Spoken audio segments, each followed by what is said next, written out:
Dr. Fábio Faleiro aqui, cirurgião bariátrico robótico. Terceiro vídeo dessa série sobre as técnicas em cirurgia bariátrica. Antes que eu me esqueça, já deixa aqui embaixo o seu gostei, compartilha esse vídeo, se inscreva no nosso canal e ative as notificações para você ser avisado quando os vídeos novos saírem. Todo domingo à noite tem vídeo novo sobre cirurgia bariátrica saindo. No último vídeo a gente conversou sobre o bypass gástrico em Y.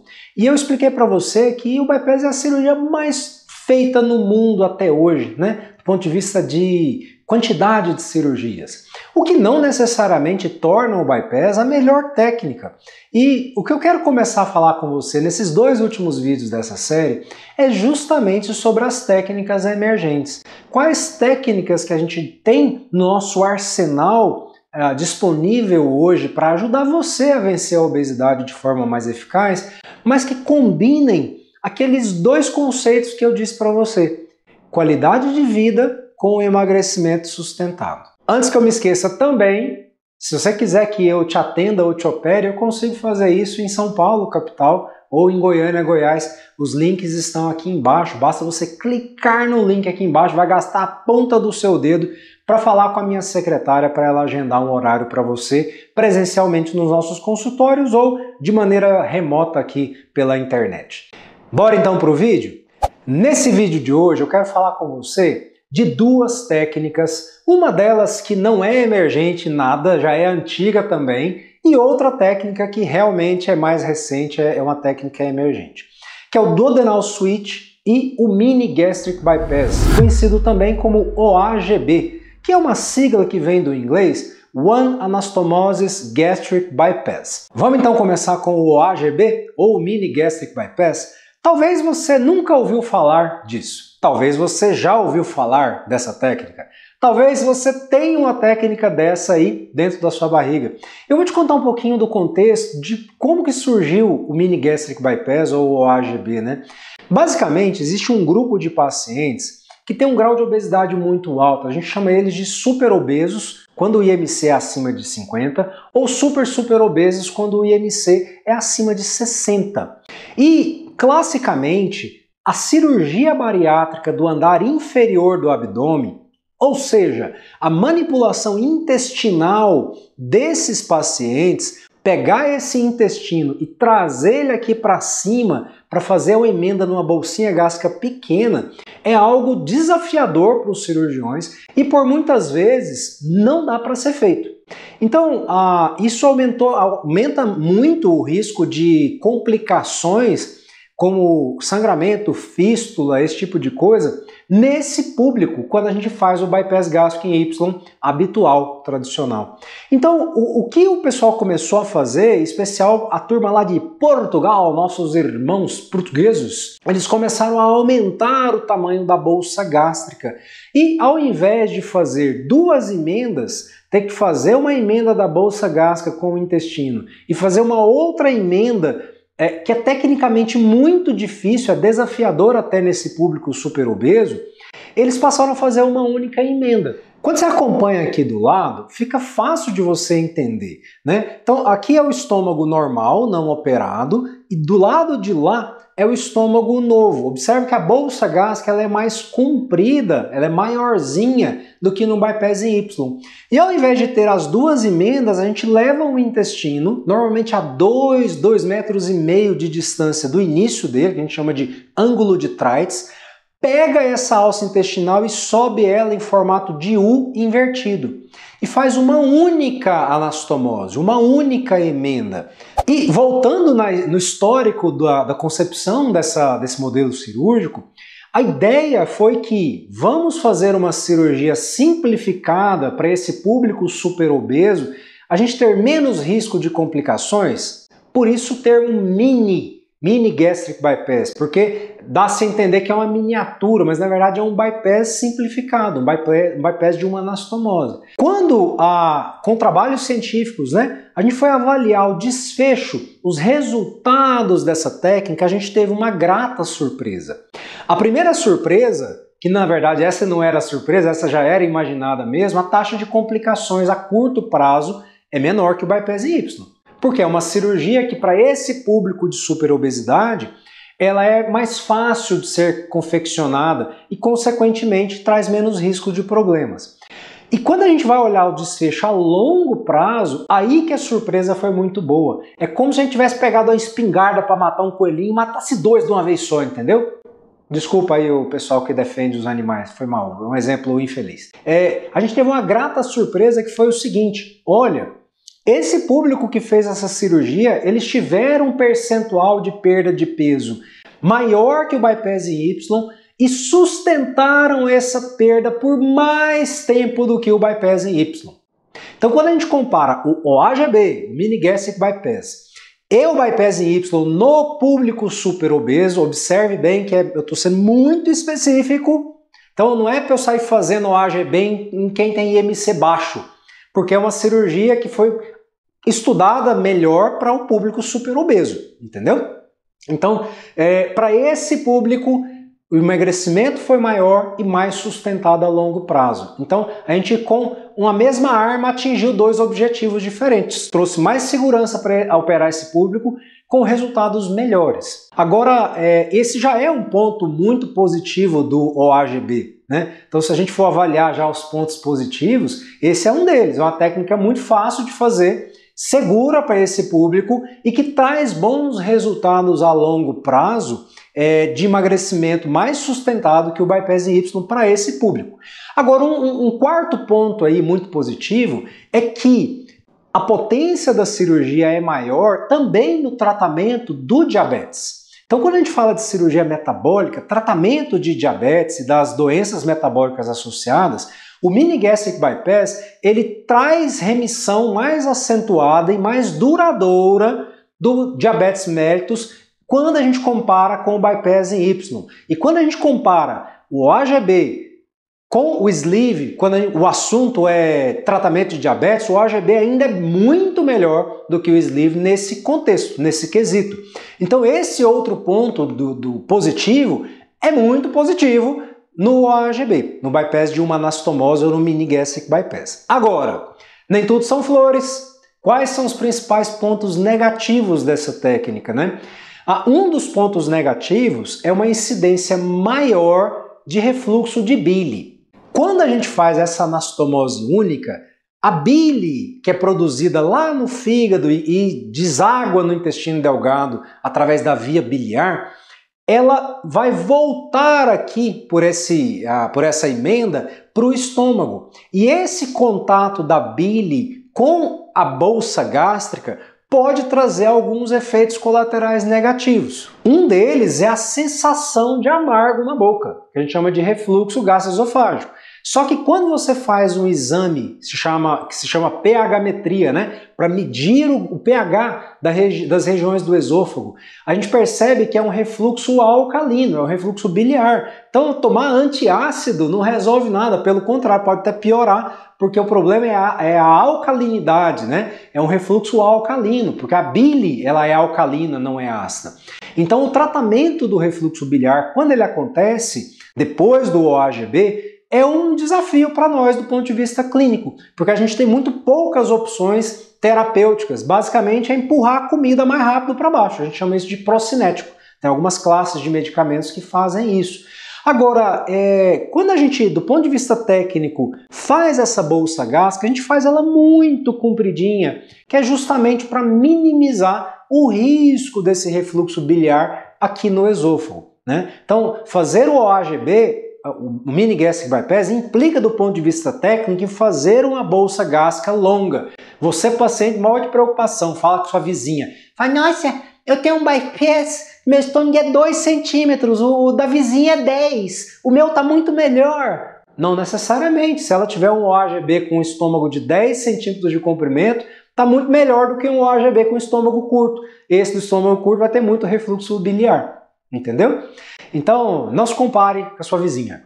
Outro ponto negativo do Mini Gastric Bypass, do OAGB, se diz respeito também à presença da bile ali na região do coto gástrico.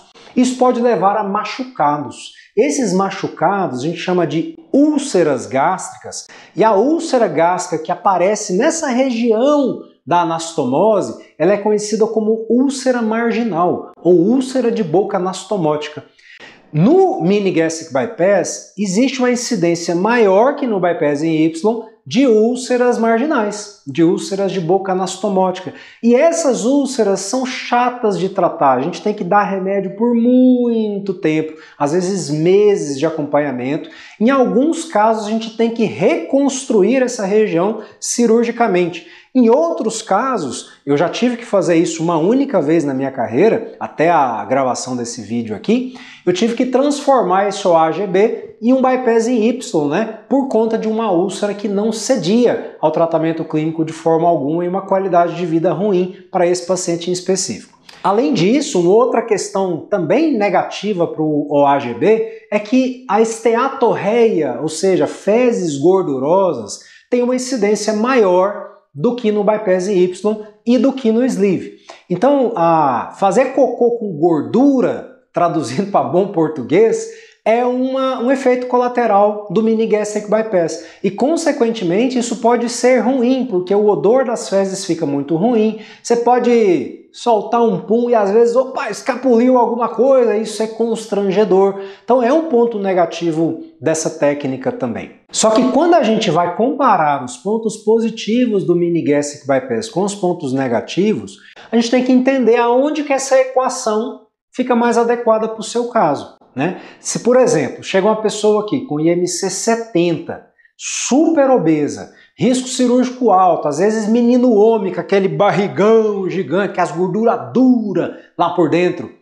Cara, o OAGB é sensacional, porque a gente vai conseguir fazer uma cirurgia extremamente eficaz, em coisa de uma hora e meia, extremamente segura. Se eu for me aventurar a fazer o bypass Y, talvez eu vou ter uma complicação. E aí, por muitas vezes, o que a gente está querendo fazer para ajudar nosso paciente se torna um grande pesadelo. Você não está ajudando em nada, você está piorando a situação.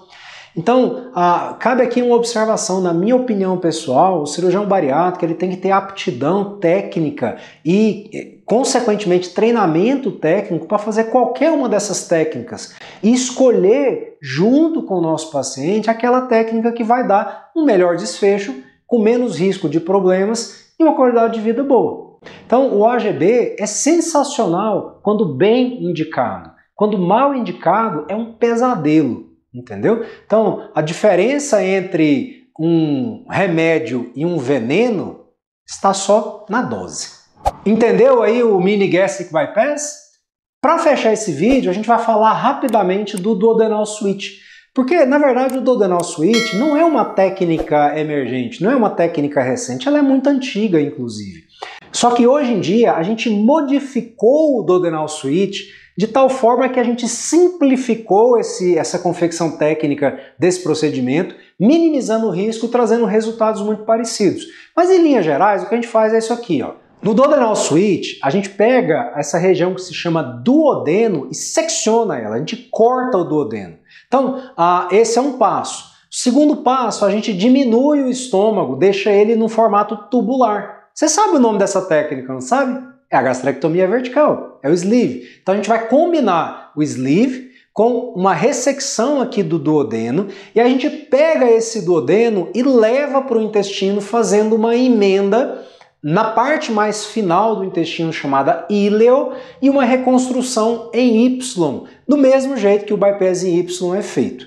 Então, em linhas gerais, é mais ou menos isso aqui. Você não precisa entender isso em detalhes, você precisa entender o que eu vou te falar agora. O que muda na sua vida quando você faz um duodenal switch? E quando que a gente faz essa técnica? Por que a gente faz essa técnica e tudo mais? Primeira coisa, muita potência. Aqui é a Ferrari da cirurgia bariátrica. Muita potência quer dizer efeito colateral maior. Tanto o principal efeito colateral, que é o que a gente mais quer, que é o emagrecimento, mas também outros efeitos colaterais. Então, muito positivo no duodenal switch a potência, né? Então a gente, para casos de super obesos, como eu te falei, do mini gastric bypass, a gente tem uma técnica muito potente, que consegue emagrecer grandes percentuais de peso corporal total. Só que essa perda de peso acentuada, ela traz uma incidência maior de consequências nutricionais e vitamínicas no duodenal switch. Então esse é o principal calcanhar de Aquiles dessa técnica. É justamente você precisar de repor vitaminas com um rigor muito maior. Você às vezes tem uma desabsorção de proteínas maior, então pode ter um consumo muscular, a gente chama de sarcopenia, maior. Esses são, de longe, os principais pontos negativos a longo prazo do duodenal switch. E a curto prazo, a gente tem uma questão técnica muito importante. Ora, se eu tenho um super obeso, eu estou acabando de falar para você que o OAGB é uma técnica que a gente simplificou para reduzir complicação, o duodenal switch é uma técnica, do ponto de vista técnico, muito mais trabalhosa e difícil de ser feita num paciente super obeso. Mas, Fábio, se ela é uma técnica que é boa para esses casos, eu não vou fazer, por exemplo, num paciente com IMC baixo, um duodenal switch. Quando é que eu uso essa técnica, então? Pois é, quase nunca. Por que quase nunca? Porque a maioria dos pacientes que a gente hoje tem graus de obesidade muito maiores, nós temos as técnicas emergentes que têm efeitos parecidos com o duodenal switch, tanto efeitos de emagrecimento quanto efeitos colaterais, mas que são mais fáceis de fazer para o cirurgião e acabam tendo um perfil de segurança maior. Por isso que o duodenal switch hoje ele é reservado para casos bem pontuais e para aqueles grupos de cirurgiões que têm muito treinamento nessa técnica. Fazendo um parênteses aqui sobre a minha área de atuação, a minha pós-graduação em cirurgia robótica, quando a gente tem um caso de duodenal switch num super obeso, o robô é nosso principal aliado, porque a gente faz essa técnica que é super difícil de fazer por vídeo, ficar muito simples com o robô, entendeu? Então existe essa questão da robótica como um braço direito do cirurgião para esses casos mais trabalhosos e cirurgias maiores. Mas enfim, esses são os principais pontos positivos e negativos do duodenal switch e também do OAGB. Você entendeu? Ficou claro para você? Se ficou claro, você deixa aí o gostei. Se não ficou claro, você deixa o gostei também, só para poder ajudar nós. Toca aqui embaixo, deixa seu comentário, agenda a tua consulta e se você quer que eu faça a sua cirurgia bariátrica, se você quer sentar comigo no consultório, a gente bater um papo, eu entender o seu caso, o que é melhor para você, qual técnica que seria melhor para você, se a cirurgia é para você, na verdade, né, se você está disposto a operar e ter todos os pontos positivos e negativos que vão mudar na sua vida depois da cirurgia bariátrica, eu te convido a agendar um horário comigo. Aqui embaixo eu tenho um link na descrição do vídeo que você fala direto com a minha secretária, eu consigo te atender e te operar em São Paulo, capital, ou em Goiânia, Goiás. Ou a gente pode consultar de maneira virtual, remota, e marcar a sua cirurgia em uma dessas duas localidades. Vai ser uma honra cuidar de você. Toca aqui embaixo. E no próximo vídeo a gente vai falar das outras técnicas emergentes, das duas outras principais técnicas que a gente faz no nosso dia a dia, que é o duodenal switch de uma anastomose, também conhecido como SADs ou SAD, e da bipartição de trânsito intestinal com o sleeve. Se você quer saber mais a respeito dessas técnicas, não perca o próximo vídeo. Um grande abraço!